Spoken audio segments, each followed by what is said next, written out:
তিনটে অভ্যাস যদি কারোর মধ্যে থাকে ও ব্যক্তির জাহান্নাম নিশ্চিত, গ্যারেন্টেড জাহান্নামে।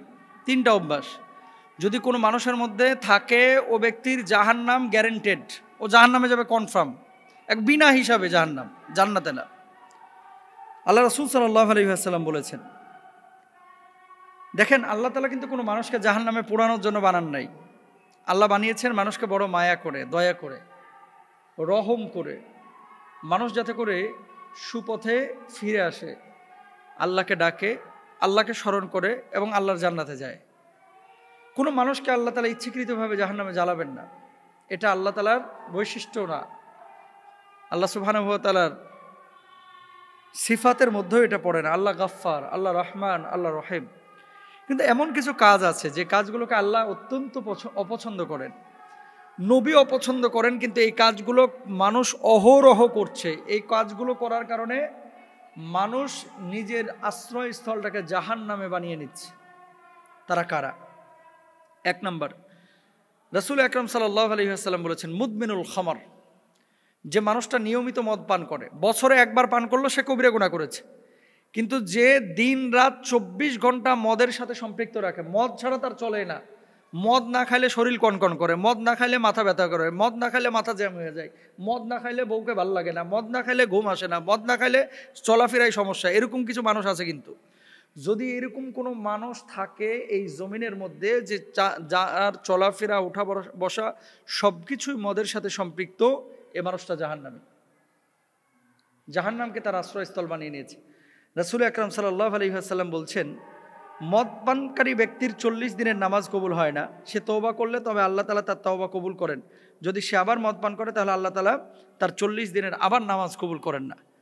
এর মানে এই না যে আমি একবার মদ খাইছি বা সিগারেট খাইছি বা জর্দা খাইছি বা নেশা করেছি, থাক আর নামাজের ধারে কাছে যাওয়ার দরকার নাই, কারণ 40 দিন তো নামাজ কবুল হবে না। বিষয়টি এরকম না। নামাজটাও পড়বে, তওবাটাও কন্টিনিউ করবে, আর মদটাকেও ছেড়ে দেওয়ার চেষ্টা করবে। ওয়া আনতুম সুকারা লা তাকরাবুস ইয়া আইয়ুহাল্লাযীনা আমানু লা তাকরাবুস সালাতা ওয়া আনতুম সুকারা, হে ঈমানদাররা তোমরা নামাজের ধারে কাছে যাও না। কখন? যখন তোমরা নেশাগ্রস্ত অবস্থায় থাকো।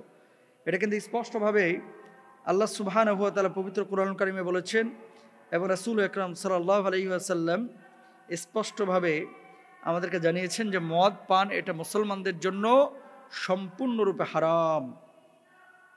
আচ্ছা, তাহলে এক নাম্বার, আমরা কেউ মদ পান করব না। এই অভ্যাস যদি কারোর মধ্যে থাকে, এখন মদ বলতে শুধু ওই বোতল খাওয়া না, কিন্তু ইয়াবা ট্যাবলেট আছে, ড্যান্ডি আছে, আইস আছে, ফেন্সিডিল আছে, হিরোইন আছে, গাঁজা আছে, যেগুলোই নেশা তৈরি করে, এই ধরনের নেশা জাতীয় কোনো জিনিসে যদি অভ্যস্ত হন, জান্নাত আপনার জন্য হারাম, জাহান্নাম আপনার জন্য অবধারিত। 2 নাম্বার, এমন চরিত্র যদি কারোর মধ্যে থাকে তার জন্য জাহান্নাম অবধারিত। সেটা কি? আত্মীয়তা সম্পর্ক ছিন্ন যারা করে। লা ইয়াদখুলুল জান্নাতা কাতিআ বা কুত্তা। আল্লাহ রাসূল সাল্লাল্লাহু আলাইহি ওয়াসাল্লাম বলেছেন, ওই ব্যক্তি যে আত্মীয়তার সম্পর্ক ছিন্ন করে সে আল্লাহর জান্নাতে যেতে পারবে না। আত্মীয়তার সম্পর্ক ছিন্নকারী ব্যক্তি কখনো জান্নাতে যাবে না। এখন আত্মীয়তার সম্পর্ক ছিন্ন কারা করে? আপনার আমার আশপাশের মানুষগুলোই তো। ইদানিং দেখবেন ভাই ভাইয়ের সাথে তেমন সম্পর্ক নাই, বোনেরা ভাইয়ের সাথে তেমন সম্পর্ক রাখতে চায় না। আর টাকা পয়সা আগে ছিল না, এখন যদি হয়ে যায় মাশাআল্লাহ। বড় লোক যে আত্মীয় আছে এটারে ফোন দিতে 3 বার ভাবে, না জানে কি মনে করে, সার মানুষ আছে না। আর গরিব আত্মীয় স্বজন এগুলোর তো কোনো খোঁজ খবরই নেয় না, এগুলোকে মানুষই মনে করে না। একই বাড়িতে বিয়ের অনুষ্ঠান হচ্ছে, দেখবেন বড় লোকের বাড়িতে অনুষ্ঠান হচ্ছে, গরিবকে অনেকে দাওয়াত দেয় না। হারাম। আত্মীয়তার সম্পর্ক যে ছিন্ন করলো সেই ব্যক্তি জান্নাতে যাইতে পারবে না, সে ব্যক্তি জাহান্নামে চলে যাবে। তো আত্মীয়তার সম্পর্ক ছিন্ন করার প্রবণতা বা খাসলাত বৈশিষ্ট্য কারোর ভিতরে থাকলে সে আল্লাহর জান্নাতে যাবে না। 2 নাম্বার। আর আত্মীয়তার সম্পর্ক আপনি কেন ছিন্ন করবেন? যেখানে আল্লাহ রাসূল বলেছেন, তুমি যদি তোমার হায়াতে এবং রিজকের মধ্যে ভরপুর বারাকা চাও, হায়াতটাকে যদি দীর্ঘ করতে চাও, মানে বরকতময় হায়াত চাও, আর যদি তুমি রিজকের মধ্যে প্রশস্ততা চাও, তাহলে আত্মীয়তার সম্পর্কটাকে ছিন্ন রাখো, এই আত্মীয়তার সম্পর্কটাকে তোমরা রক্ষা করে চলো। তাহলে আপনি আত্মীয়তার সম্পর্ক রক্ষা না করে যদি ছিন্ন করেন, আল্লাহর জাহান্নাম আপনার জন্য। 3 নাম্বার, এমন কিছু মানুষ আছে যারা জাদু টোনায় বিশ্বাস করে। এই জাদু টোনার কারণে কিন্তু দেখেন সূরা বাকারার মধ্যে 1 নম্বর পারা 15 নম্বর পৃষ্ঠা আল্লাহ তাআলা বিস্তরভাবে বলে দিয়েছেন এই জাদু টোনার কথা, সিহর শব্দ উল্লেখ করে, যে এটা সম্পূর্ণরূপে শয়তানি কাজ এবং কখনো কখনো মানুষকে কুফরের দিকে এটা নিয়ে চলে যায়। জাদু যারা করে, জাদুটোনায় যারা বিশ্বাসী এবং জাদুটোনা দিয়ে মানুষকে যারা ক্ষতি করে, পারতপক্ষে এদের ঈমান থাকে না, এরা কাফের হয়ে যায়। অনেক মুসলমান কিন্তু এই কাজ করে, অন্যের ভালো সহ্য করতে পারে না, এর জন্য তাবিজ করে। রাসূল সাল্লাল্লাহু আলাইহি ওয়াসাল্লামকেও পর্যন্ত করা হয়েছে, যার পরিপ্রেক্ষিতে আল্লাহ তাআলা সূরা ফালাক নাস নাজিল করেছেন।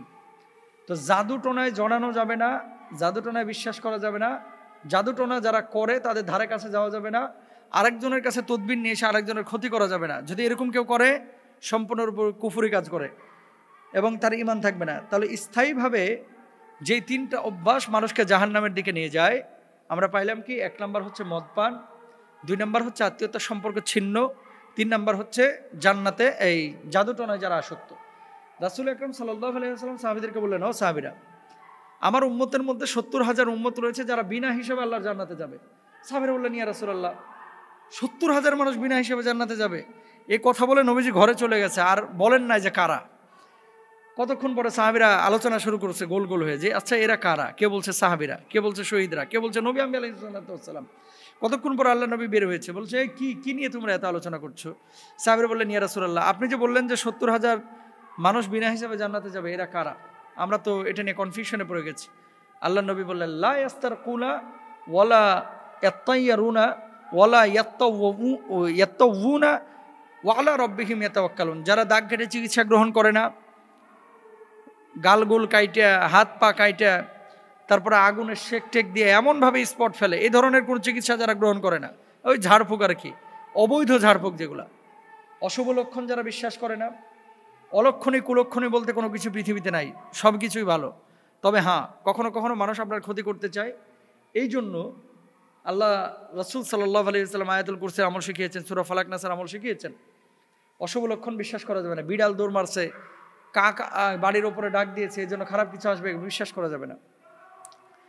এবং আল্লাহর ওপরে সবসময় তাওয়াক্কুল করতে হবে। আর অবৈধ ঝাড়ফুঁক, মাছের চোখ দিয়া, মাছের আইস দিয়া, মহিলার ওই যে ঘর থেকে চুল নিয়ে এসে আরেকজনের ওন্নার কোনা কাইটা নিয়ে এসে তাবিজ করে সেই মেয়েকে বসে আনার জন্য চেষ্টা করা, তদবির করা, চেষ্টা চালানো সম্পূর্ণরূপে হারাম, এগুলো করা যাবে না। আল্লাহ তাআলা আমাদেরকে বোঝার তৌফিক দান করুন।